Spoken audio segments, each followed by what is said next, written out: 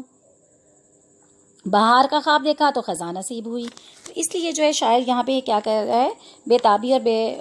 بے تابی اور یہ عائش اور یہ آرزو اور خواہش کر رہا ہے کہ جو چیز میں مانگ رہا ہوں وہ مجھے نہیں مل رہی۔ عزیز طلبات، یہ جو ہے غزل نمبر 2 کی تشریح تھی، جس میں ہمیں شاعر کے زیادہ تر اشعار جو تھے وہ عشق مجازی کی طرف ہی جا رہے تھے، اور اس کے مطابق جو ہے اہم پوائنٹ اور مفہوم آپ کے سامنے ہم نے بیان کر دیا ہے۔ انشاءاللہ اس کو آپ اس کو دیکھ کر اس کا مطالعہ کیجیے گا، تو انشاءاللہ اس کو دیکھ کر ویڈیو کو آپ اس کو بغور جو ہے اس کے پوائنٹس اور ان کے تمام چیزوں کو بہت اچھے طریقے سے کریں گے، تو انشاءاللہ آپ ہر شعر کی تشریح بڑی آسانی کے ساتھ کر سکیں گے۔